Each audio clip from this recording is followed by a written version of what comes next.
오늘 강연의 제목은 21세기의 신대륙, 달의 신비와 가치로 뽑아봤습니다.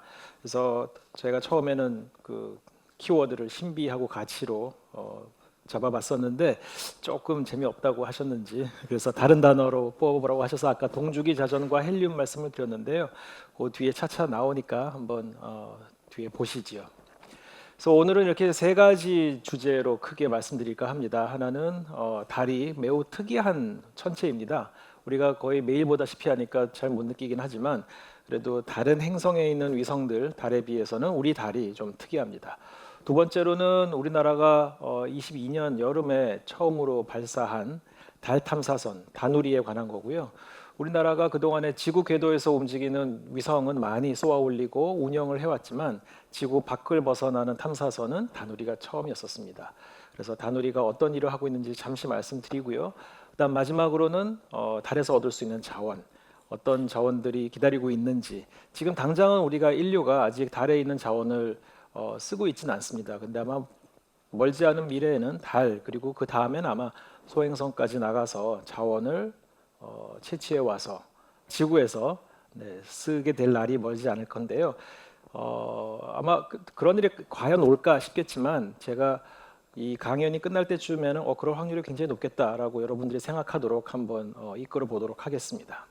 그래서 첫 번째 주제가 특이한 이웃 달인데요. 이건 다시 세 가지 사항을 말씀드릴까 하는데요. 처음은 달은 아까 좀 전에 보신 동영상에서도 보셨다시피 한쪽 면만 우리에게 보여주고 있는데 그 이유가 뭔가이고요. 그다음 두 번째는 모행성, 즉 지구죠. 모행성에 비해서 상대적으로 큰 위성입니다. 우리가 이제 천문학에서 천체를 나눌 때 항성, 행성, 위성 이렇게 나누는데 항성이 이제 별이고요.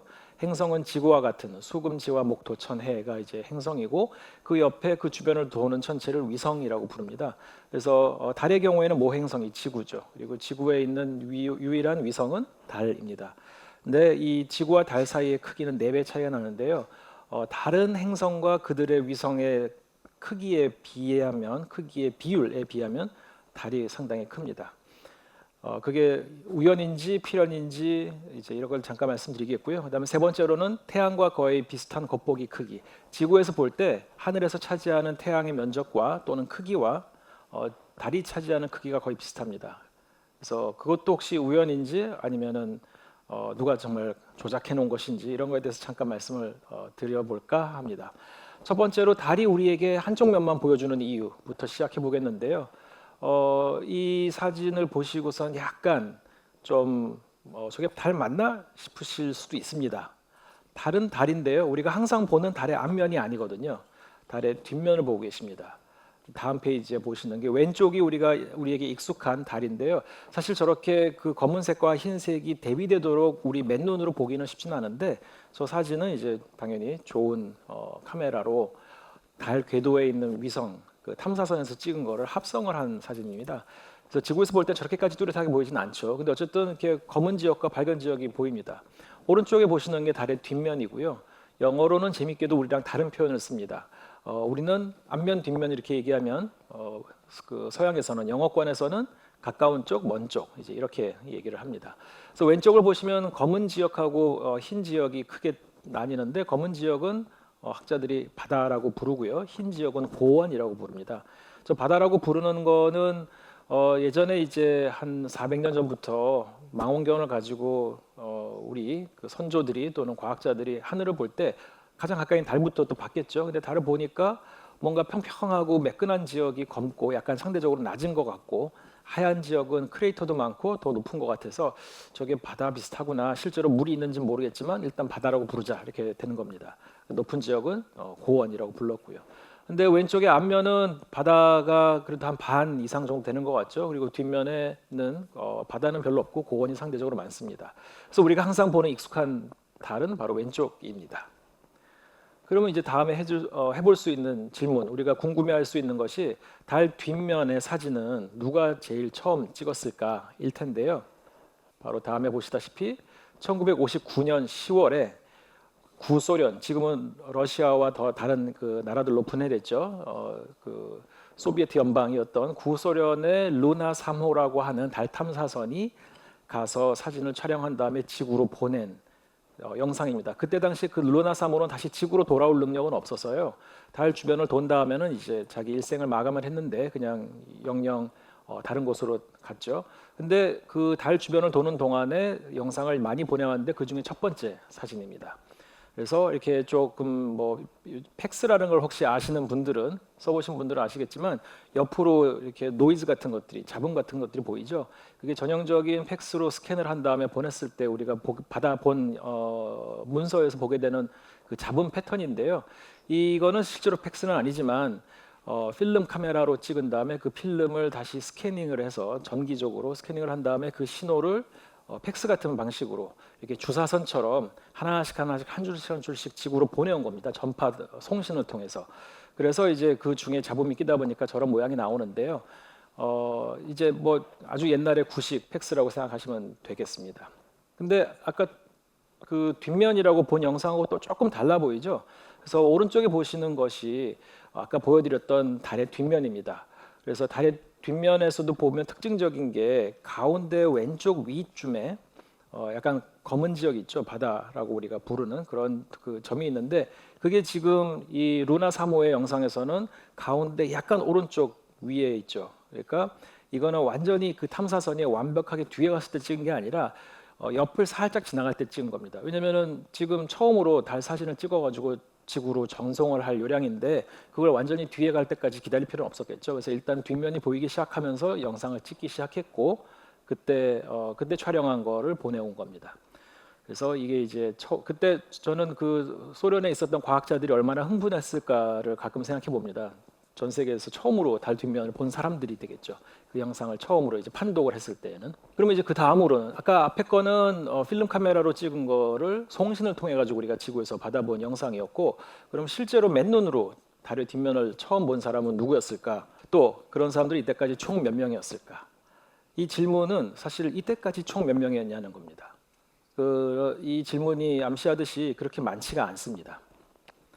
그래서 먼저 보시면 이거는 아폴로 8호의 우주인 3명인데요. 그래서 처음 본 사람들은 이분들입니다. 아폴로 8호가 처음으로 사람을 태운 채 탐사선이 달 궤도를 선회를 하고 다시 지구로 돌아왔습니다. 처음으로 달에 사람을 착륙시킨 미션은 아폴로 11호인 건 다 아시죠? 근데 그 전에 8호가 먼저 사람을 태우고 달을 선회한 다음에 갔다 왔습니다. 9호는 지구 궤도에서 서로 랑데뷰하는 연습을 하는 게 목표여서 달에 가지 않았고요. 10호의 경우에는 달 착륙을 하기 직전에 다시 올라왔습니다. 그것도 일부러 그런 겁니다. 완벽하게 착륙하는 직전까지 실험을 해본 거죠. 그 다음에 11호 때 이제 처음으로 내려갔고요. 그래서 아무튼 8호 때 처음으로 지구에서 벗어나서 38만 킬로미터를 우주 유영을 해서 비행을 해서 가서 달 뒷면을 처음으로 본 사람들입니다. 그럼 이분들은 왜 몇 명이나 더 봤냐? 이때까지 처음으로 간 게 때가 68년인 걸로 기억하는데요. 그럼 지금 58년이 지났죠. 57년, 58년이 지났는데 그 긴 세월 동안에 여기에 있는 총 24명만 달의 뒷면을 봤습니다. 그리고 여기 보시면은 각 아폴로 미션의 우주인은 항상 3명이거든요. 그러면 3 곱하기 9, 여기 지금 9개의 미션이 보이시죠? 8호, 10호, 아까 말씀드린 대로 9호는 멀리 가지 않았고요. 그 다음에 11호부터 쭉 해서 17호. 물론 좀 아폴로 미션을 아시는 분은 아폴로 13호는 중간에 사고가 나서 달 착륙에 실패한 미션이라는 걸 아실 겁니다. 근데도 불구하고 이게 지구에서 달로 가는 도중 반 좀 지났었을 때 바깥에 외부에 있는 탱크가 폭발을 해서 결국 미션을 다 완성을 하지 못했지만 그 자리에서 지구로 다시 돌아올 방법은 달을 돌아서 오는 방법밖에 없었습니다. 그래서 달을 선회를 해가지고 지구로 왔기 때문에 저분들도 아폴로 13호에 있는 3명의 우주인도 다 달의 뒷면은 보고 왔었습니다. 근데 어쨌든 여기에 9개의 미션이 있지만 그리고 곱하기 3을 하면 27명일 것 같지만 24명인 이유는 이 중에 3명은 2번씩 다녀왔습니다. 그래서 이때까지 총 24명이고요. 마지막 아폴로 17호는 1972년이었습니다. 그래서 그 이후에는 한 번도 어떠한 인류도 어떠한 사람도 달 근처는커녕 사실은 지구 표면에서 1000km 이상 벗어난 적이 없었습니다. 우주인은 굉장히 많았죠. 우리나라의 이소연 박사, 그때 당시에는 이소연 박사는 아니었고 이소연 우주인이었지만 그 뒤에 이제 박사학위를 받으셨습니다. 어쨌든 이소연 박사가 우리나라의 최초이자 아직은 유일한 우주인인데요. 그런 우리가 아는 우주인들은 다 지구 고도 한 450km에 있는 우주 왕복선에 가가지고 우주 정거장에서 거기서 시간을 보내다가 온 분들입니다. 최근에 또 뉴스 중에 하나가 그 우주 정거장에 있는 우주인들 중에 누군가가 조금 심각하지만 안정된다라고 하는 상반된 표현을 써가면서 그 몸이 굉장히 나쁘지만 뭐 당장 사망할 것 같지는 않은 그런 경우를 그렇게 얘기한 것 같은데요. 그런 문제 때문에 지금 지구로 곧 내려온다 이런 뉴스가 있긴 했었습니다.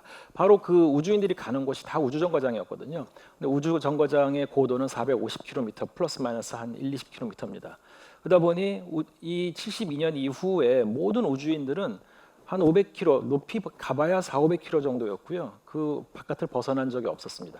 그 바깥을 못 벗어난 건 아니고 달까지 가지 않을 거면 400보다 훨씬 더 높이 올라갈 이유가 별로 없기 때문입니다. 괜한 위험, 비용 이런 걸 들이면서 갈 필요가 없었기 때문이죠. 어쨌든 제가 말씀이 좀 길었는데요.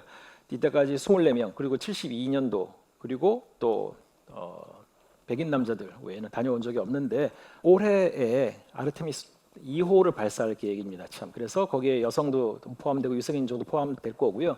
미국인 외에 가는 게 2030년 부근입니다. 네, 중국이 유인 우주 탐사 활동을 2030년을 목표로 달 주변과 달 착륙을 해서 할 계획입니다. 그래서 이제 역사가 조금 바뀌게 될 예정이고요. 그리고 이제 첫 번째 진짜 질문은 이거였습니다. 달은 왜 우리한테 항상 같은 면만 보일까? 이제 이유가 있을까부터 이제 과학자들은 생각을 해야 되죠. 그래서 전에는 몰랐었습니다. 한 뭐 50년 전, 100년 전에는 잘 이해를 못했는데 지금은 과학자들은 다 이해를 하고 있고요. 그래서 이런 이해가 부족했던 아주 옛날에 뭐 100년도 더 전에는 일부 사람들은 달이 정말 제대로 된 정상적인 위성이 맞나? 혹시 누군가가 갖다 놓은 건 아닌가? 이제 이런 의심을 하기도 했습니다. 그 뒤에 잠깐 다시 말씀드리겠고요. 그래서 이거는 지금 북극 지역에서 내려다본 지구와 달입니다. 그래서 저기 요즘에 이슈가 되고 있는 그린란드가 굉장히 하얀색으로 크게 보여지는 게 나타나는 게 보여지는데요. 지금 지구의 자전, 그다음에 달의 자전과 공전이 동시에 일어난다는 걸 보여드리도록 하겠습니다. 저 달이 지금 보시면 화살표가 향하고 있는 데가 항상 지구를 향하죠. 그러니까 우리가 얘기하는 앞면이 계속 지구를 향한다는 걸 보여드리려고 하는 겁니다. 지구는 자전을 훨씬 더 빨리 하는 거고요. 그래서 이렇게 달이 한 바퀴 자전은 이제 그 자리에서 도는 거, 회전을 하는 걸 자전이라고 그러고요. 공전은 다른 물체를 중심으로 해서 공간상에서 이동을 하면서 회전하는 거를 공전이라고 부릅니다. 그래서 달은 지금 보시면 결국 저 모양을, 저 형태를 어떻게 표현하냐면 우리는 자전의 주기와 공전의 주기가 같다. 그래서 같은 주기를 갖는 자전, 동주기 자전이라고 표현을 합니다. 네, 아까 제가 처음에 말씀드렸던 두 개의 키워드 중에 하나가 이제 나왔죠. 그래서 지금 이 현상 자체를 우리는 동주기 자전이라고 부르는데 그러면 왜 이런 형태를 가지느냐? 이게 필연적인 것인지 아니면 아주 오묘한 그냥 우연인지 한번 먼저 보겠습니다. 이거는 지구와 달이 처음에 생겨났었을 때를 형상화한 겁니다. 그래서 좀 더 뭐 붉고 뭔가 안에 용암 같은 게 있는 걸 나타내려고 했는데 제대로 표현이 됐는지 모르겠습니다. 45억 년 전에 태양계는 생겼고요. 그때 태양이 조금 더 먼저 생기고 그 조금 더 뒤에 이제 수금지와 목토천해명부터 해서 소행성들도 그렇고 그 외에 나머지 것들이 생겼습니다. 그래서 지구와 달도 그 당시 45억 년 전에 만들어졌었는데요. 처음 만들어졌을 때는 막 그 태양계에 있던 잔해물들이 모여서 먼지 같은 게 좀 더 커져서 조약돌이 되고 그게 커져서 바위가 되고 바위가 커져서 그다음에 더 큰 천체 뭐 한 도시만한 크기, 한 대륙만한 크기 해가지고 점점 더 커져서 이제 지구 같은 크기가 되기도 하고 목성같이 아주 큰 대기로 이루어진 행성이 되기도 하고 또 옆에 위성의 형태로 굳어져가지고 다른 행성 주위를 도는 그런 천체들이 있었는데요. 그래서 그렇게 모여지면서 점점점 커지는데 제가 여기서 깊게 말씀 안 드리겠지만 그렇게 널리 퍼져 있던 물체가 작은 공간에 중력적으로 이제 함몰을 해서 한 천체로 키워갈 때에는 온도가 올라갈 수밖에 없습니다.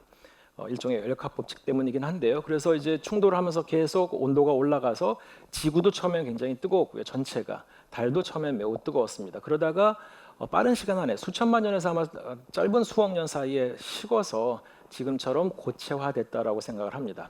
근데 제가 지금 말씀드린 시점은 그렇게 되기 전입니다. 그래서 완전히 고체가 되기 전. 물론 지구는 내핵, 외핵 이런 데 가면은 아직도 굉장히 압력이 높은 상태에서 점성이 있는 유체 상태이긴 한데요. 바깥은 최소한 고체 상태이긴 하죠. 그래서 지금같이 되기 전에 이제 예전을 말씀드리는 건데 그 당시에는 지구도 그냥 하나의 커다란 용암 덩어리라고 보시면 되고 또 달도 하나의 커다란 그냥 용암 덩어리라고 보셔도 되겠습니다. 그리고 뒤에서 말씀드리겠지만 그 45억 년 전에는 달이 지금보다 훨씬 지구에 가까이 있었습니다. 그러니까 서로의 중력을 훨씬 더 크게 느끼고요. 근데 중력 말고 조석력이라는 단어 들어보셨죠? 뭐 조수간만의 차 할 때 그 조자인데요. 그 조석이 뭐냐면은 어떤 천체로부터 내가 중력의 영향을 저 천체로부터 받는데 나의 앞쪽은 더 큰 중력을 받고 내 뒤쪽은 이 천체로부터 거리가 머니까 약간 상대적으로 약한 중력을 받습니다. 그래서 그 중력의 차이를 우리가 조석력이라고 그러는데요. 그래서 지구는 달의 중력도 미치지만 달의 앞쪽과 뒤쪽에서 느끼는 중력이 다른 조석력. 또 반대로 달은 지구의 중력을 미치는데 지구의 달에 가까운 쪽에서 볼 때는 더 큰 중력을 느끼고 더 반대쪽에서는 달로부터 더 상대적으로 작은 중력을 느끼기 때문에 지구도 달로부터 중력과 조석력을 다 받고 있습니다. 그래서 근데 지금은 달에 우리가 초점을 먼저 맞추겠는데요. 달이 조석력을 받으면 달걀처럼 앞뒤로 길게 늘어지게 됩니다. 제가 지구도 조금 늘려놓긴 했습니다. 근데 지구는 지금은 네, 너무 관심 안 가지셔도 되긴 하는데요.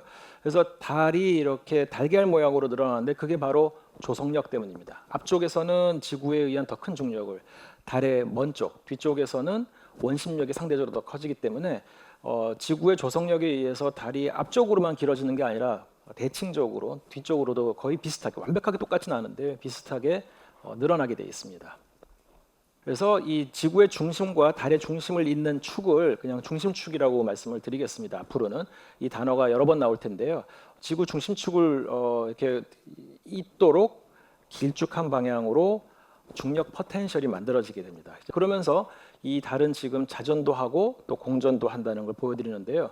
원래는 달이 돌아야 되지만 제가 달이 돌면서 뭔가 설명하려면 굉장히 어렵기 때문에 달이 공전하는 속도랑 같은 속도로 위에서 회전하면서 보는 좌표계를 설정을 하겠습니다. 그런 좌표계에서 보면 지구와 달은 항상 지금과 같이 고정된 위치에 있게 되겠죠. 돌긴 도는데 우리도 같이 돌면서 보니까 돌지 않는 것처럼 느껴진다는 뜻입니다. 그래서 설명을 위해서 일단은 달을 좀 잠시 고정을 시키겠습니다. 근데 이 달이 이렇게 앞뒤로 긴 모양을 가지게 되는 건 아까 제가 잠깐 언급했던 중력 포텐셜 때문인데요. 중력 포텐셜은 뭘로 생각하시면 되냐면 왼쪽 위에 있는 그림이 투명한 유리로 된 보울이죠. 그래서 뭐 샐러드 같은 거 담거나 과일 같은 거 담거나 해서 식탁에 올려놓고 할 때 쓰는 그런 부엌에서 쓰는 보울입니다. 근데 그 보울이 지금 저 그림에서 잘 보이실지 모르겠지만 이렇게 옆으로 길쭉하고 우리가 보는 쪽으로는 약간 홀쭉한, 그래서 마찬가지 타워 모양인데요. 이 달이 이게 지금 밑에 보이시는 용암과 같은 점성을 가지고 있긴 하지만 유체인적이니까 내가 느끼고 있는 중력장 안에서 그 중력장의 모양에 맞게끔 자기 모양을 변형을 시킵니다. 그래서 그 중력장을 왼쪽 위에 보이시는 그 투명한 길쭉한 유리 보울로 생각하시면 되고, 유리 보울 안에 이 마그마가 담겨져 있어서 이 보울의 모양에 맞게끔 마그마가 자기의 모양을 갖는다, 이렇게 보시면 되겠습니다. 그래서 물론 이 유리 보울은 투명하니까 이 공간상에서 보이지는 않고요. 근데 뭔가 보이지 않는 힘 조석력장이 있어서 거기에 맞게끔 형태를 달이 가질 수밖에 없다. 그걸 지금 그림으로 보여드린 거고요.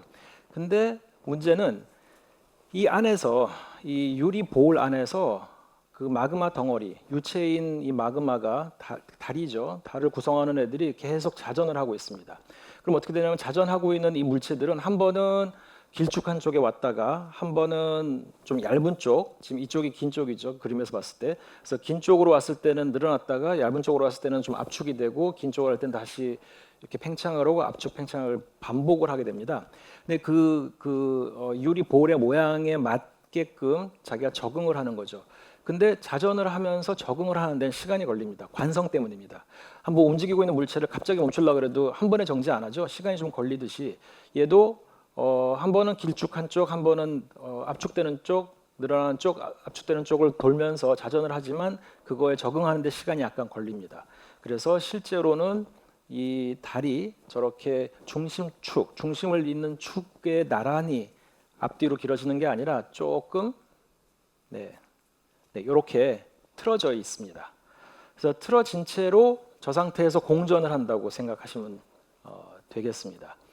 그러니까 근데 이제 이렇게 중심축으로부터 틀어진 채로 길쭉하게 되면 어떤 현상이 생기냐면은 지구에 가까운 쪽, 달에서 지구에 가까운 쪽은 지구 중심을 향해서 중력이 이어지겠죠. 그다음에 반대로 지구에서부터 먼 쪽은 또 다른 방향으로, 조금 다른 방향으로 중력을 느끼게 됩니다. 그래서 아까 앞에서 보셨던 완전히 그 모든 게 한 축에 놓여 있을 때랑 달리 다른 그 벡터 성분이 생기게 되는데요.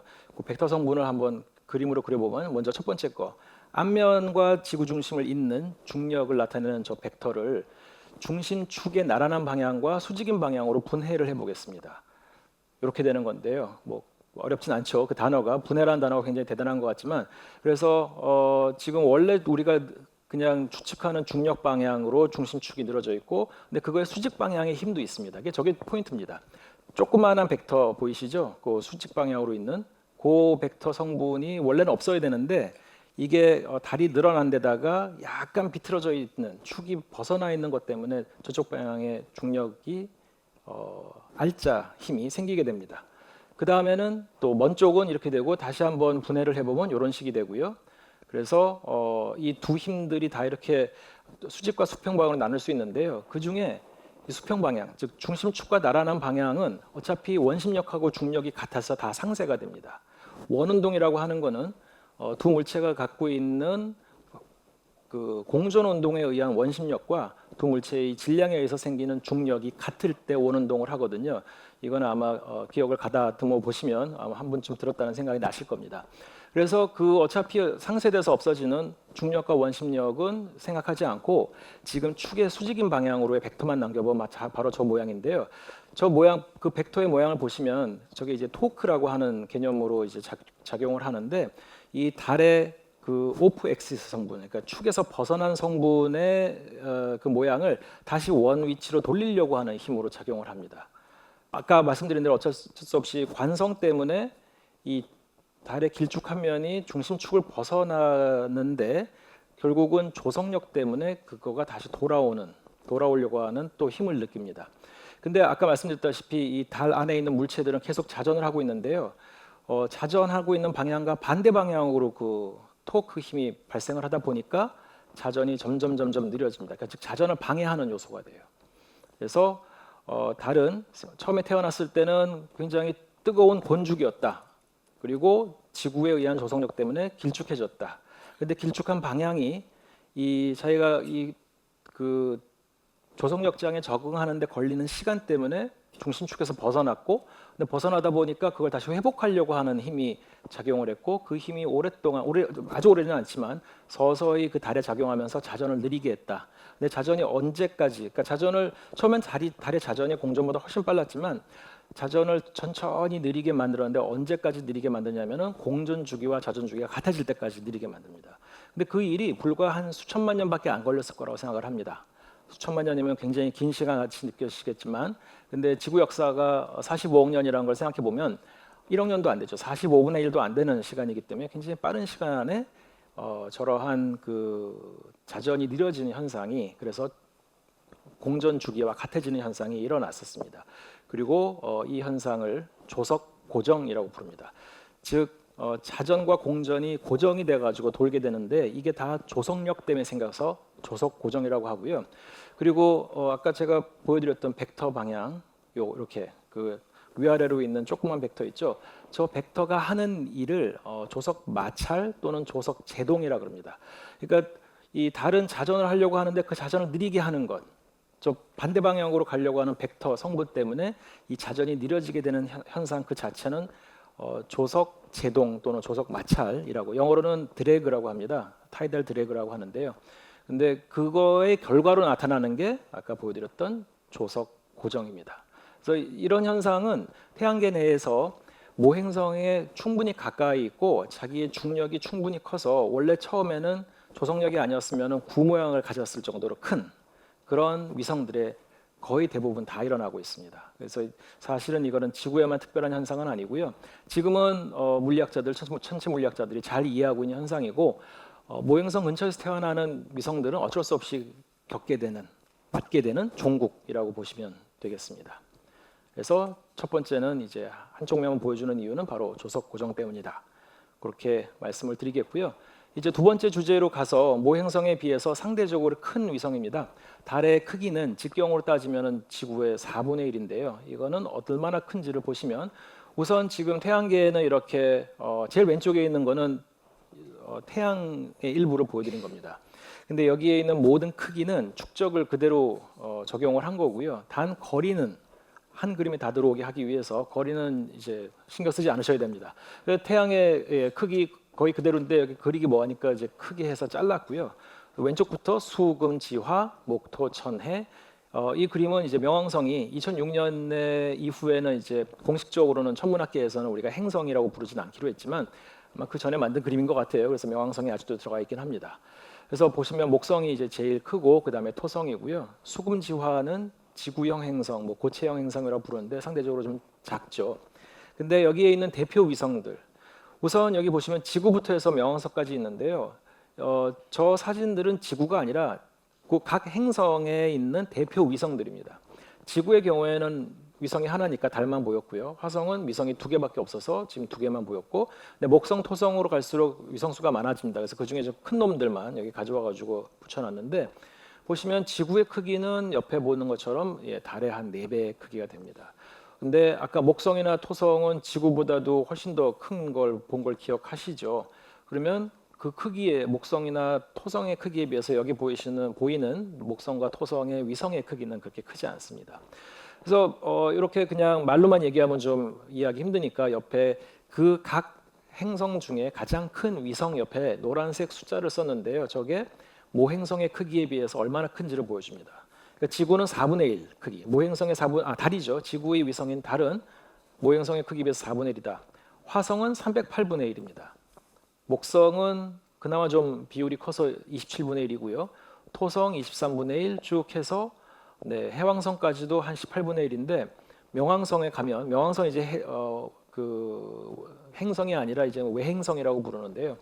어쨌든 명왕성의 경우에는 샤론 또는 뭐 체런이라고 부르는 그 위성은 명왕성 크기의 반이나 됩니다. 그래서 지구만 특별한 건 아니고요. 사실 명왕성의 경우도 마찬가지로 위성이 상대적으로 큽니다. 근데 어쨌든 왜 이 지금은 더 이상 행성은 아니지만 그래도 우리한테서 너무 멀어서 명왕성에 대해서는 크게 관심이 없을 수 있죠. 근데 어쨌든 우리 지구와 그 주변에 있는 행성들과 비교해서는 달이 굉장히 큰데요. 그 이유를 먼저 알아보겠습니다. 그리고 혹시 명왕성도 같은 이유가 적용될 수 있는지도 보도록 하겠습니다. 이제까지 나온 달이 왜 이렇게 큰가를 설명하는 이론들 중에 지금 아주 오랫동안 거의 유일하게 지지를 받고 있는 모형은 거대 충돌 모형입니다. 그래서 여기 보시면은 맨 왼쪽 그림을 보시면은 지구 옆에 테이아라고 하는 원시 행성입니다. 지금 여기 보시는 지구도 원시지구, 즉 태어나자마자 얼마 안 됐을 때 45억 년 전이고요. 근데 그 당시에 지구 근처에 화성만한 크기, 화성이 지구의 한 40% 정도 되거든요. 그러니까 지구의 한 반 정도 되는 크기의 이론상의 행성인 테이아라고 하는 애가 있었다. 근데 얘가 지구의 궤도와 너무 가까이에 있었던 거죠. 불행히도. 화성은 지구보다 지금은 1.4배 더 태양에서 멉니다. 근데 태양계가 형성됐을 때는 정확히 어디 있는지 알기 힘듭니다. 이걸 거꾸로 추적을 해가지고 45억 년 전에 어디 있었는지 연구하는 게 쉽지는 않거든요. 왜냐하면 행성들은 지금은 많이 안정화됐지만 처음에 그 태양계가 형성됐을 때는 자기가 원래 있던 위치에서 조금씩 움직였을 거라고 이주를 했을 거라고 다 생각을 합니다.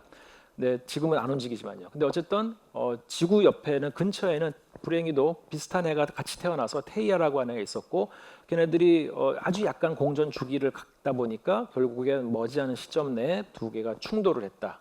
그래서 그 파편들이 지구 상공 위로 올라갔다가 지구 중력장을 일부는 벗어났겠지만 벗어나지 못한 애들은 거기에서 원반 같은 거를 형성하다가 걔네들이 결국은 중력에 의해서 자체적으로 뭉친 게 지금의 달이다.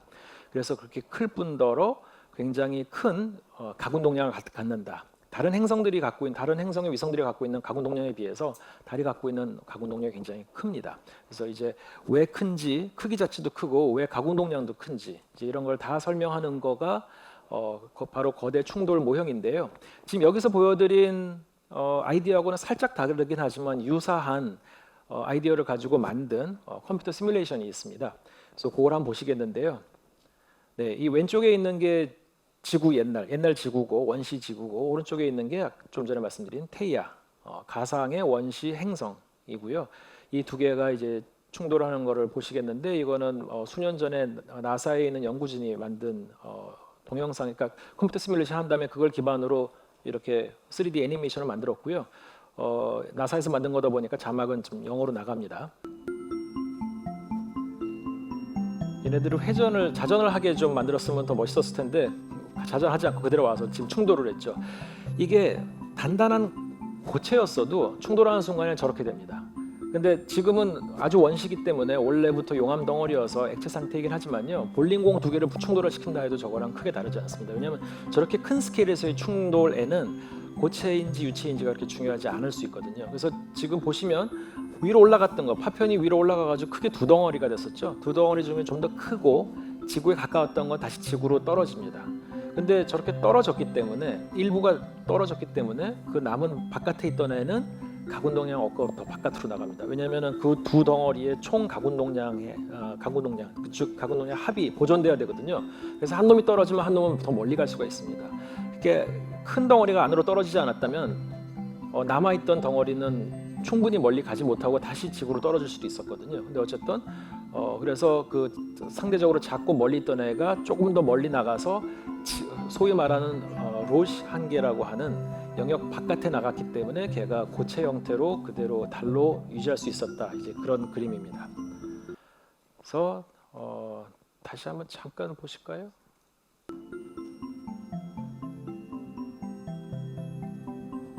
충돌을 하고 저는 다른 종류의 시뮬레이션이긴 했는데 제가 뒤에 말씀드리겠지만 달 연구를 한 10년 전부터 하지만 그 전에는 다른 컴퓨터 이런 시뮬레이션 통해 가지고 은하나 성단 연구를 했었거든요. 그러니까 저도 저런 거랑 굉장히 비슷한 시뮬레이션을 한 적이 있었습니다. 그래서 지금 원 안에 들어와 있는 덩이가 결국은 지구로 떨어지지 않고 조금 더 멀리 가서 그게 천천히 식으면서 더 구형화돼서 지금의 달이 됐다. 네, 그런 얘기고요.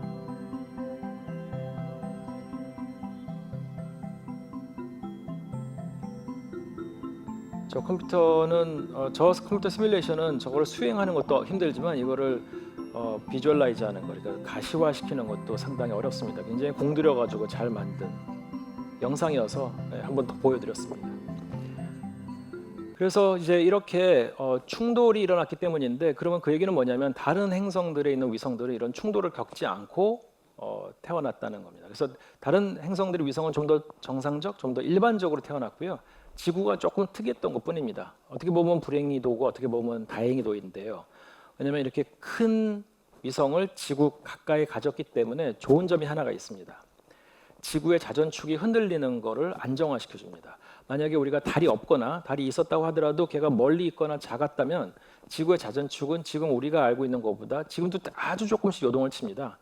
왜 팽이 같은 거가 돌 때 가만히 안 돌잖아요. 약간 흔들리면서 돌게 되는데 근데 그 흔들리면서 돌면서 또 조그만한 움직임을 갖습니다. 그건 왜냐하면 지구가 완벽한 구대칭이 아니거든요. 또는 축대칭이 아니기 때문에 흔들릴 때 약간 비틀비틀하는 게 있는데 그걸 오랫동안 하다 보면 지구의 자전축, 우리가 공전축과 자전축이 23.4도가 기울어져 있죠. 근데 그 기울어진 축이 또 살짝 흔들립니다. 근데 그 흔들리는 정도를 어느 규모 안으로 제한을 해주는 게 바로 달의 존재 때문입니다. 그래서 달이 이렇게 가까이에 크게 있지 않았다면 지구의 자전축은 훨씬 더 많이 흔들렸을 가능성이 크고요. 그랬다면 지구상에 있는 생명체들은 그 이제 멸절이라고 해야 되나? 그 너무 강한다는 것 같은데 이제 다 사라지는, 그러니까 모든 종이 사라지진 않지만 일부 종들이, 많은 종들이 주기적으로 사라지고 또 새로 생기고 했었을 겁니다. 그러니까 더 불안정한 생명체를 우리가 유지할 수 있었을 텐데 다행히도 우리는 그렇지 않고 달의 존재 덕분에 굉장히 잘 자전축을 유지하고 있고 그래서 계절이 아주 크게 변하지는 않습니다. 근데 그럼 이렇게 충돌에 의한 게 특별하긴 한데요. 우리한테만 존재했느냐? 아니다. 아마도 명왕성의 경우에도 그 주변에 다른 천체하고 부딪혀가지고 오늘날의 명왕성과 오늘날의 명왕성의 위성인 쉐런을 만들었을 거다 이렇게 생각을 하고 있습니다. 그래서 네. 이렇게 달이 큰 데에는 아마도 이러이러한 연유 때문일 것이다라고 과학자들이 충분히 추측은 할 수 있다가 이제 두 번째 질문에 대한 답이었고요. 그다음에 마지막으로 태양과 거의 비슷한 겉보기 크기를 갖고 있는데요. 이것 때문에 나타나는 현상이 뭔지 우리가 별로 사실 생각 안 해보거든요. 그래서 제가 이제 조금 다른 관점에서 태양과 달이 거의 비슷한 겉보기 크기를 갖는 거에 대해서 말씀을 드려보겠습니다. 지금 이 사진은 어떤 사진사가 같은 날에 저녁 8시에 찍은 거고요. 아마 위도가 굉장히 높은, 북반구였으면 굉장히 높은, 또 남반구였으면 아무튼 남극에 가까운 데서 찍은 것 같습니다. 왜냐하면 밤 8시에 저렇게 해를 찍을 수 있다는 거는 백야에 가깝거나 이런 데인 것 같은데요. 그래서 같은 카메라, 같은 초점을 가지고 배우를 가지고 이제 달을 찍은 겁니다. 그래서 거의 크기가 같다는 걸 보실 수 있죠. 그래서 저게 이제 제가 말씀드린 겉보기 크기가 비슷하다는 겁니다. 실제 태양의 크기는 달 크기 400배가 큽니다. 근데 440배인가? 네, 그 정도 되는데요. 근데 우리가 겉보기로 지구에 앉아가지고 그냥 하늘에서 봤을 때 그때 보이는 크기는 거의 비슷하다. 그래서 사실 저게 아까 제가 잠깐 말씀드렸던 달이 진짜 자연 위성 맞느냐, 자연 물체 맞느냐, 이제 이런 음모론을 야기하는 원인 중에 하나이기도 했었습니다. 그래서 이거는 그 같은 카메라 가지고 일식이 일어날 때 시차를 두고선 찍어서 합성을 한 사진입니다. 그래서 하얗게 보이는 게 태양이고요. 물론 앞에 필터를 꼈기 때문에 이제 아주 번지는 현상이 없이 잘 찍힌 거고, 그리고 검은색으로 된 거는 앞에 달이 막고 있어서 즉 일식 현상이 일어난 거죠. 그래서 태양이 가려져서 안 보이는 겁니다. 사실 실제로 달을 볼 수는 없죠. 달의 지금 우리 쪽 면, 앞면을 어떻게 볼 수 있냐면은 태양빛이 지구 대기층에 반사가 된 게 다시 달에 갔다가 반사가 돼서 우리한테 오면은 보이긴 보입니다. 근데 콘트라스트가 안 맞는 거죠. 대조가 워낙 낮아서 굉장히 커서 달의 지금 뒷면을 이런 일식 현상 때 앞면이죠. 앞면을 우리가 지구에서 사실상 볼 수는 없어요. 그러니까 그냥 막힌 거라고 보시면 됩니다. 햇빛이 우리한테 도달하는 거를 달이 이제 막고 있는 것. 그래서 보시면은 가장 가운데 있는 게 딱 완벽하게 일식이 일어나는 순간인데, 그 바깥에 이게 뿌옇게 하얗게 나가는 거는 저 당시에는 태양빛을 직접 못 보기 때문에 그 대기에 산란돼 가지고 다시 우리 시야로 들어오는 빛이 상대적으로 밝게 보인 겁니다. 저런 빛은 평소에도 항상 보이지만 일식 때는 더 두드러지게 보인다는 거죠. 그래서 이제 그건 오해하시면 안 되고요. 어쨌든 이거는 개기일식이라고 해서 달이 태양을 완벽하게 가로막은 때입니다. 이런 그 일식이란 현상은 아주 드물지는 않습니다. 1년에 평균적으로 2번, 많을 땐 3번, 4번, 심지어 4번까지도 일어나는데 다 지구상의 특정 띠로 이루어진 지역에서만 일어나고, 그게 예를 들어 바다에 떨어진다. 그 일식이 일어난 지역이 바다면 우리는 대부분 관측을 못하죠. 그래서 우리는 바다의 면적이 넓으니까 그 대륙에 떨어지더라도 완전히 사막이나 뭐 오지 이런 데가 아니라 그래도 사람이 사는 데 근처에 떨어져야 거기까지 이제 운전해서 가가지고 이제 개기일식을 보게 됩니다. 그래서 이게 개기일식이었고요. 다음은 요거는 조금 다르죠. 지금 오른쪽 밑에서 한 6번째, 7번째가 일식의 이제 최정점이긴 한데 여전히 달이 태양을 다 가리지 못합니다. 그래서 저런 거를 뭐라고 부르는지 아시나요? 어떤 일식? 네, 맞습니다. 그래서 이제 해가 약간 노란색이죠. 그래서 좀 더 좋게 표현해서 환이라고 안 하고 금환이라고 하는데요. 금색의 고리 형태이다. 그래서 금환일식이라고 부릅니다. 그러니까 태양의 바깥쪽이 아직도 살짝 보이는 거죠. 근데 같은 달과 같은 지구인데 어떻게 언제는 다 가리고 언제는 덜 가리느냐? 그 답은 바로 달의 공전 궤도가 완벽한 원이 아닙니다. 그래서 살짝 타원이기 때문에 언제는 지구에 좀 더 가깝고 언제는 지구에 좀 더 멀고요. 또 지구가 태양을 중심으로 공전하는 것도 완벽한 원이 아닙니다. 어떨 때는 살짝 더 태양에 가깝고 어쩔 때는 먼데, 근데 달의 그 이심률, 공전 궤도의 이심률이 좀 더 커서 사실 달 궤도가 정확히 원이 아니라는 게 더 중요합니다. 그래서 달이 어떨 때 가까이 있으면 더 태양보다 커 보이겠죠. 조금 더 멀리 있으면 태양보다 작아 보이고, 그래서 멀리 있을 때는 금환일식이 일어나게 됩니다. 그래서 그거를 그림을 그려봤는데요. 왼쪽 밑에 아까 보신 것처럼 북극에서 내려다본 지구, 그다음에 그 사이에 달이 있고 왼쪽 위에 태양이 있습니다. 이제 요거를 태양은 좀 저리 보내고 지구하고 달만 집중을 해서 보시면, 이게 지금은 제가 원궤도를 그려놨습니다. 달의 궤도가 원궤도인데, 그리고 저 노란색으로 된 두 개의 직선은 똑같이 유지를 하겠습니다. 이 상태에서 달이 사실은 타원궤도라는 사실을 반영을 하면은 이렇게 될 텐데요. 이거는 지금 달이 지구에서부터 좀 가장 먼 지점, 즉 원지점이라고 하는 곳에 있을 때를 그린 겁니다. 그럼 제가 달의 크기를 바꾸지 않았는데요. 좀 더 멀리 갖다 놓다 보니까 그 두 개의 노란 선보다 더 작게 보이죠, 상대적으로. 그래서 태양의 크기는 여전하나 달이 상대적으로 작아 보이기 때문에 저 때는 그만 일식이 됩니다. 근데 아까 앞에서 보셨던 원궤도 때거나 또는 지금처럼 이렇게 근지점일 때는 사실 원궤도는 없으니까 원궤도를 제가 예를 들었으면 안 되네요. 근지점일 때는 달이 상대적으로 커서 지금 저 선까지도 약간 삐져나와서 바깥으로 나가고 있습니다. 좀 규모가 작아서 보이실지 모르겠지만요. 그래서 이럴 때는 개기일식이 일어나는 거죠. 물론 개기일식은 아까도 말씀드렸다시피 지구의 어떤 특정 지역에서만 일어납니다. 그 지역을 벗어나면 그 근처에서는 부분일식으로 보이고요. 더 멀리 가면 아예 일식으로 보이지 않습니다. 근데 개기일식이 일어날 때는 어디에서도 지구 어디에서도 개기일식은 일어나지 않죠. 또 개기일식이 일어날 때는 지구 어디에서도 그만일식으로 일어나지 않습니다. 그래서 어떤 일식은 그만이면 그만이고 개기면 개기일식이지 이런 식으로 일어난다고 보시면 되겠습니다.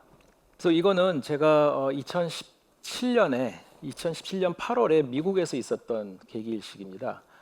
이때 그 개기일식이 일어나는 시점 부근으로 해가지고 태양천문학계, 전 세계적으로 태양천문학을 하는 사람들이 모이는 그런 학계가 있는데 그 학계가 일식이 있는 시점에 그리고 그게 이제 관측을 하러 갈 만한 지구상의 위치에서 개기일식이 일어나거나 그만일식이 일어나면 그 시점 그 근처로 학회 장소와 시기를 정합니다.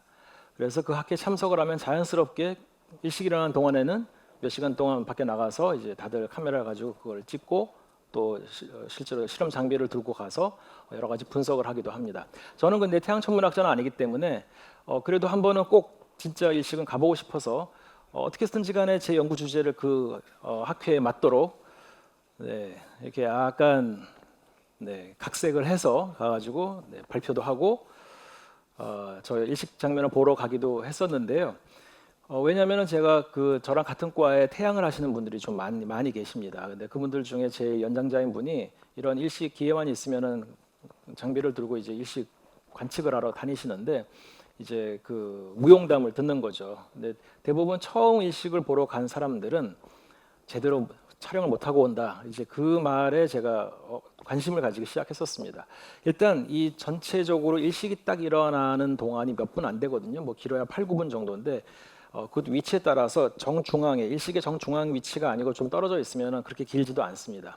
근데 이게 처음에 어두워질 땐 잘 모르다가 완전히 달이 태양을 가리는 순간에 갑자기 전체 조명을 끈 것 같이 확 바뀐다 그래요. 그리고 그거는 직접 경험해 보지 못하면 절대로 설명이 불가능하답니다. 그분이 참 말씀을 잘하셨어요. 제가 그걸 딱 듣고 있으니까 이건 무조건 가봐야겠다. 그래서 자연과학자들이 할 수 있는 버킷리스트 중에 하나구나 생각했었습니다. 또 하나는 당연히 그 오로라가 더 까다로운 놈입니다. 오로라는 언제 생길지 모르기 때문에 가가지고 이제 한참을 기다릴 생각을 뻗치기를 할 생각으로 가야 되고요. 근데 일식은 날씨만 좋기를 바라면 됩니다. 그래서 제가 저 일식이 일어나는 미국 저때 2017년 8월 미국에서 일어났던 일식이 서해안을 통해 가지고 텍사스도 해서 멕시코만으로 빠졌던 걸로 아니다. 그때는 워싱턴 DC를 지나갔던 것 같습니다. 더 동쪽 위로. 왜냐하면 그날 트럼프가 1기 대통령을 하고 있었을 때였죠. 근데 자기 눈을 뭘 앞에 가리지도 않고 선글라스도 안 끼고 맨눈으로 태양 보는 거를 사진 작가들한테 잡혀가지고 무식하다는 얘기를 좀 들었었습니다. 눈벌이거든요. 조심해야 됩니다. 예. 근데 어쨌든 그 미국 거의 전체를 다 그 띠가 지나갔었는데요. 저는 제일 서쪽이었는데 이유는 두 가지였는데 하나는 그 학회가 그 근처로 잡혔었고요. 그리고 그 학회도 거기로 잡은 이유는 대도시 인근인데다가 날씨가 서부가 그 시기 8월에는 좋을 거라고 다 그 예년의 기록을 봐서나 예측했기 때문에 이제 날씨가 좋은 데로 간 거죠. 그래서 이렇게 예측이 가능한 그런 장소에 가면은 뭐 거의 놓치지 않고 볼 수가 있었고요. 그래서 저는 그 버킷리스트를 그래도 꽤 이른 나이에 요 하나는 지우긴 했었습니다. 그래서 가서 그때 봤고요. 이게 이제 제가 저는 이제 장비를 제대로 들고 간 게 아니라 진짜 그냥 한번 보고 싶어서 간 거라 그냥 운전하고 가다가 어떤 넓은 주차장에 그냥 세워가지고 시간 됐다고 여기서 보자고 본 거였거든요. 근데 하필이면 이제 그 은행 앞에 이제 있었고요. 이제 은행 직원들이 나와가지고 3, 4, 5 모여서 몇 분 뒤면 이제 일식 진행되니까 일 안 하고 벌써부터 나와가지고 네, 수다를 떨고 있는 장면입니다. 그러니까 이런 때에는 은행에 일부러 가는 손님도 없어요. 왜냐하면 저 지역은 한 지역에서 일식이 일어날 때까지는 보통 수백 년이 걸립니다. 그러니까 저 지역 사람들한테 이거는 일생일대의 경험이거든요. 누가 은행에 가가지고 은행 직원 보고 일하라고 닥달하겠습니까? 다 같이 볼 일 있다 하더라도 좀 기다렸다가 봐야겠죠. 근데 요거는 이제 일식이 막 진행되고 있던 때입니다. 100% 가리지 않고 한 7, 80%, 8, 90% 가렸을 겁니다. 달이 해를 7, 80% 정도 가려야만 그때부터 어두워지는 게 느껴집니다. 2, 30% 가렸을 때는 못 느낀다 그래요. 그리고 요 다음 장면이 이제 완전히 가렸을 때인데 제가 이 삼성 스마트폰으로 찍었고요. 앞에 아무런 필터도 안 됐습니다. 그냥 자기가 알아서 조도를 조절했는데 저 가운데 까만색으로 보이는 게 이제 달이 가려가지고 해가 안 보이는 데고요. 바깥쪽은 아까 말씀드린 대로 다른 대기를 산란해가지고 들어오는 겁니다. 그래서 저 때는 진짜 그냥 맨눈으로 봐도 됩니다. 근데 다 가리기 전에는 물론 보면 안 되고요. 근데 앞페이지스부터 느끼셨는지 모르겠는데 여기 잘 보면 여기도 보이나? 여기는 안 보이고 여기 보면 뒤에 가로등에 불이 들어옵니다. 저게 11시 몇 분이거든요. 일식은 보통 정오 부근에 일어납니다. 근데 저때 가로등이 들어온 이유는 미국은 대부분 그 자동 전멸등을 씁니다. 시간에 맞춰가지고 꺼지고 켜지는 게 아니라 어두워지면 켜져서 그 구름이 많이 끼면 또 많이들 그 가로등이 켜지는데요. 이제 일식이 어느 정도 진행이 되니까 가로등이 이미 들어오기 시작했었고 이때는 그냥 마치 뭐 한 새벽 5시 반, 6시 또는 저녁 한 7시 이런 분위기죠. 근데 이렇게 어두워짐의 정도가 한 1, 2분 사이 확 일어납니다. 1, 2분도 안 걸리는 것 같아요. 30초 정도였고요. 그 트루먼 쇼라고 혹시 보신 적이 있는지 모르겠는데 짐 캐리 한 20년 전 영화고요. 갇혀가지고 한 20살이 될 때까지 커다란 스튜디오 안에서 평생을 자기가 갇힌지 모르고 살아간다는 그런 영화인데 그 트루먼 쇼에서 마지막 장면에 가면은 그 이 PD가 이 저기를 그 대상자인 짐 캐리를 도망가지 못하게 하려고 뭐 날씨도 바꾸고 낮을 밤으로 바꾸고 하는 그런 장면이 나오는데요. 일식이 딱 그런 겁니다. 그래서 그냥 누군가 갑자기 낮을 밤으로 탁 바꾼 것 같이 느껴집니다. 그래서 저는 우리나라에서는 2030년 부근에 고성보다 조금 더 위에 있는 북한의 어디선가 여기에 지나갑니다. 그래서 남한에서는 없지만 북한에서는 이제 일식이 있을 예정이고요. 한반도, 그러니까 남한 지역에서는 2070 몇 년인가였던 걸로 기억합니다. 한참 더 가야 됩니다. 그때까지 생존하시던가 아니면은 그 전에 이제 이렇게 일식 지역을 찾아가시기를 저는 추천드립니다. 이거 저는 여기 오셨다는 거는 천문학에 관심이 있으신 거고 천체에 관심이 있으신 거고 일식도 아마 굉장히 재미있는 신기한 경험이 될 거라고 생각을 합니다. 그래서 장비 같은 거 많이 구비하지 않아도 그냥 폰 카메라, 전화에 있는 카메라로도 얼마든지 이렇게 찍을 수 있다는 거 보여드렸고요. 근데 이제 아까 잠깐 말씀드렸다시피 달이 태어날 때는 지금보다 훨씬 더 지구에 가까이 있었습니다. 그래서 지금 위에 있는 게 왼쪽에 보이시는 게 왼쪽이 지구고요. 오른쪽에 있는 게 달인데 오늘날의 다리가 지구 직경, 지구 지름, 그걸 DE라고 표현하는데 DE의 30배, 즉 지구 지름의 30배 거리에 지금은 있는데요. 지금부터 9억 년 전에는 10% 가까웠습니다. 그리고 다음 장을 보시면 지금부터 39억 년 전, 지금 맨 위에 있는 게 아까랑 똑같은 그림이고요. 오늘날의 달의 거리와 크기이고 저건 축적과 거리를 다 맞춘 겁니다. 그리고 그 밑에 있는 게 39억 년 전인데 지금보다 3분의 1 거리에 있었습니다. 더 가까이 있었던 거죠. 그리고 45억 년 전에는 지금보다 한 15배, 16배 가까이 있었을 거라고 생각을 합니다. 그래서 아주 가까이 있는 상태에서 출발을 했고요. 지금보다 45억 년 전, 즉 태양계가 막 태어나고 지구가 막 형성됐을 당시에는 달이 지금보다 15배, 16배 더 크게 보였다는 거죠. 하늘에 엄청나게 크게 차지하고 있었을 거고 지금은 28일에 한 번 돌지만 그때는 훨씬 더 빨리 공전을 했었습니다.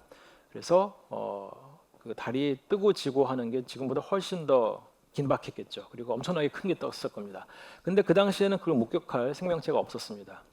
지구상의 생명체가 바다에서 육상으로 올라와서 지금처럼 이렇게 퍼지게 된 건 불과 5억 년밖에 안 됩니다. 그래서 45억 년 전에는 뭐 지나가는 ET가 UFO를 타고 지나가다가 봤을 수는 있겠지만 뭐 그런 UFO야 오만 걸 다 보고 지나갈 일터라 별로 안 신기하게 느꼈을 수는 있습니다. 네, 어쨌든 옛날엔 더 가까이 있었는데요. 그 이유가 뭐냐? 왜 옛날엔 왜 가까이 있었느냐는 건 아까 충돌 때문에 설명이 가능했는데 왜 그러면 계속 멀어지고 있느냐? 옛날에 가까웠다가 왜 지금 거리에 왔느냐? 이제 그게 문제인데요.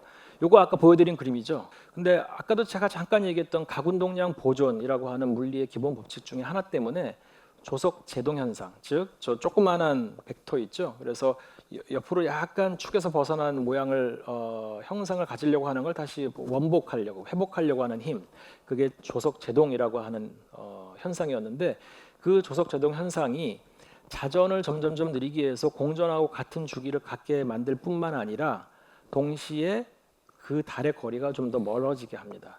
왜냐하면 자전이 느려진다는 건 가군동량이 작아진다는 거예요. 근데 가군동량은 총 가군동량은 동일해야 되거든요. 보존돼야 되기 때문에 뭔가가 가군동량이 작아지려면 뭔가가 가군동량을 가지고 가야 되는데, 더 커지는 가군동량이 뭐냐? 달의 공전에 의한 가군동량입니다.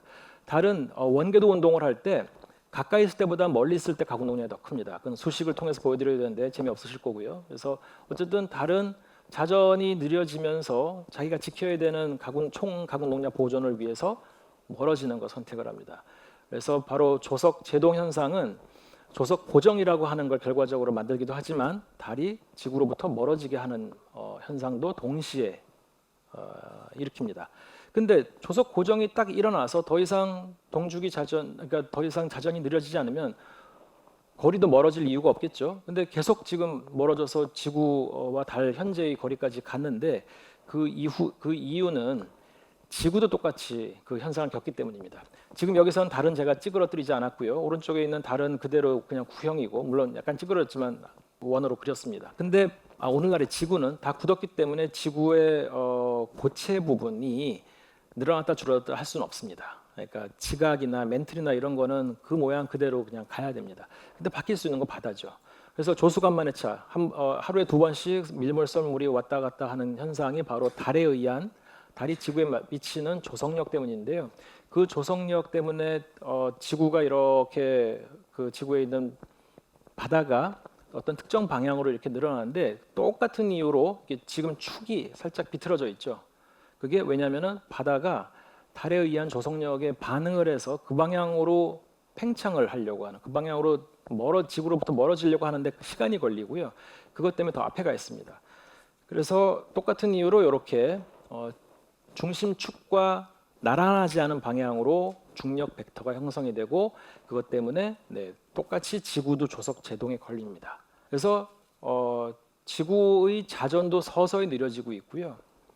그 달이 미치는 조성력 때문에 놀라우시죠? 지구의 자전 속도가 아주 천천히긴 하지만 서서히 느려지고 있고, 그거를 이루기 위해서는 역시 달은 또 계속 멀어져야 됩니다. 그래서 달은 지금도 계속 멀어지고 있다. 초기에는 지구가 달에 미치는 조석 제동 때문에, 근데 지금은 반대로 달이 지구에 미치는 조성력 때문에, 또는 조석 제동 때문에 지구와 달은 서로로부터 지속적으로 멀어지고 있고요. 그래서 옛날에는 달이 더 지구에 가까웠고, 먼 미래에는 달이 지구로부터 멀기 때문에 개기일식, 금환일식 이런 게 일어나는 패턴이 당연히 달라지게 됩니다. 그래서 달과 해가 지구에서 봤을 때 겉보기 크기 변화를 한번 보시면은, 달이 멀어지는 속도는 1년에 3.8cm입니다. 제가 일부러 센치라고 안 했죠. 센티미터. 천문학에서는 기본 단위를 센티미터, 그램, 세컨드, 그러니까 초입니다. 센티미터와 그다음에 킬로그램이 아니고 그램, 그다음에 1초, 세컨드로 쓰는데, 근데 우리는 별 생각 없이 다 센치 그렇게 얘기하잖아요. 일본식 표현입니다. 우리가 일본식 발음을 없애려고 많이 노력을 했는데 여전히 뿌리 깊게 남아 있는 게 센티미터입니다. 그래서 오늘 이후에는 여러분들 신경을 써서 센티미터로 하시는 게 어떨까? 우리가 그 발음이 힘들면 센치로 해도 되지만, 우리는 얼마든지 할 수 있는 센티를 굳이 센치라고 할 필요 없는 것 같습니다. 그래서 1년에 3.8cm씩 달이 지금 지구로부터 멀어지고 있는데요. 이 속도는 재밌게도 손톱이 자라나는 속도하고 비슷하답니다. 저렇게 멀어지고 있는데 저거를 1% 달이 작아지는 데 걸리는 시간으로 따지면 1억 년 정도 됩니다. 그래서 1억 년에 달은 1%씩 우리한테서 멀어지고 있으니까 크기도 작아지고 있습니다.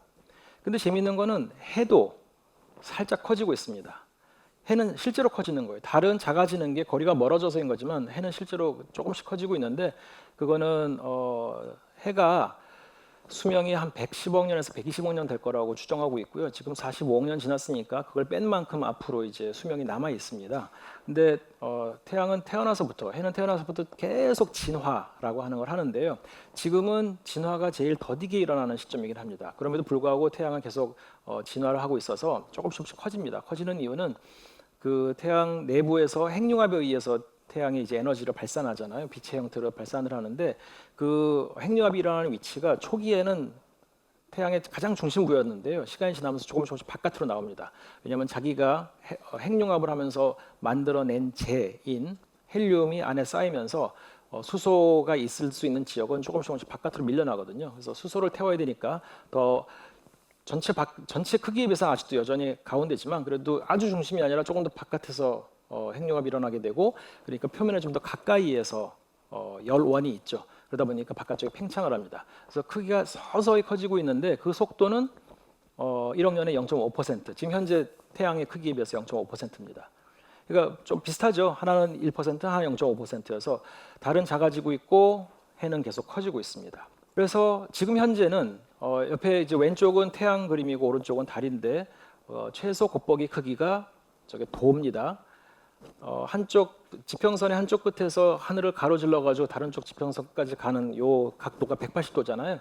근데 그래서 전체의 180분의 1에서 다시 2를 나눈 그러니까 360분의 1이죠. 하늘을 이제 전체를 커버하는 이 각 크기에 360분의 1에 해당되는 게 지금 현재의 태양과 달의 크기인데요.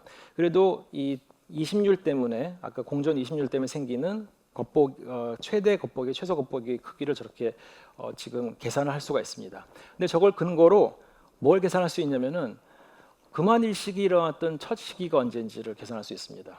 7억 년 전에 금환일식이 처음으로 일어났습니다. 저에게 뭐냐면 7억 년보다 더 옛날, 즉 8억 년 전, 9억 년 전에는 달이 항상 어떤 경우에도 태양보다 컸었습니다. 지구에서 봤을 때. 그러니까 금환일식이 일어날 수가 없는 거죠. 개기일식이라고 하거나 아니면 조금 옆에서는 부분일식을 보거나 둘 중에 하나입니다. 근데 7억 년 전부터 지구에 옵션이 생긴 겁니다. 어떤 때는 금환일식이 됐다가 어떤 때는 개기일식이 됐다가. 근데 아무래도 개기일식이 좀 더 많았겠죠. 그랬다가 지금은 개기일식도 금환일식도 거의 비슷한 비율로 일어나는데요.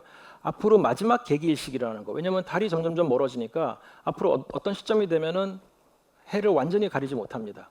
그럼 그 시점이 언제냐? 아직도 5억 년은 남아있긴 합니다. 그러니까 우리가 그 중간쯤에 있는 거예요. 한 1억 년 전에가 딱 중간이었고요. 지금은 중간에서 약간 더 뒤로 오긴 했지만 그래도 앞으로 한 5억 년 동안은 인류가 그거에 몇백 분의 1, 몇천 분의 1을 살 수 있을지 모르겠지만 여전히 개기일식을 볼 수 있을 겁니다. 그래서 요 시기가 우리가 그 고등생명체로 진화를 한 게 한 1, 20만 년밖에 안 되는데 그래서 뭔가를 고민을 하게 된 게 그래도 꽤 최근이잖아요. 45억 년 전체에서는. 근데 그런 존재가 태어났을 때가 딱 금환일식과 개기일식이 거의 비슷한 숫자로 번갈아 일어난다는 때에 태어난 거는 이거는 저는 우연이라고 생각하는데 이것도 음모론이라고 한다면 제가 뭐 굳이 싸워서 이길 생각은 없습니다. 그래서 태양과 거의 비슷한 겉보기 크기를 가지는 거는 일부분이 우연인 것 같고요. 그냥 어쩌다 일어났다. 우리가 지금 45억 년을 지냈는데 최근 7억 년 앞으로 5억 년이니까 아주 작은 윈도우는 아니죠. 그래서 이 정도면 나쁘지 않은 우연인 것 같습니다.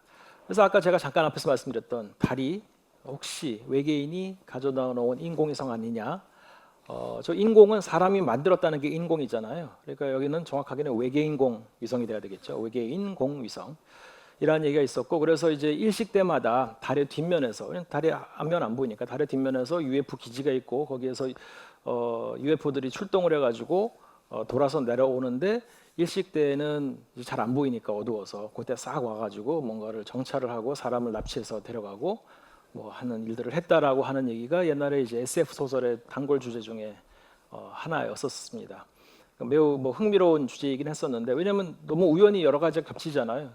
태양의 크기하고 달의 크기가 비슷해가지고 금환일식이라고 하는 아주 특별한 현상도 일어나는 데다가 또 동주기 자전을 하고 있고 지금에서야 동주기 자전은 필연적이라는 걸 알고 있지만 가까이 있는 달의 경우에는 옛날에 몰랐을 테니까 충분히 그런 상상을 했을 수 있었을 거라고 생각됩니다.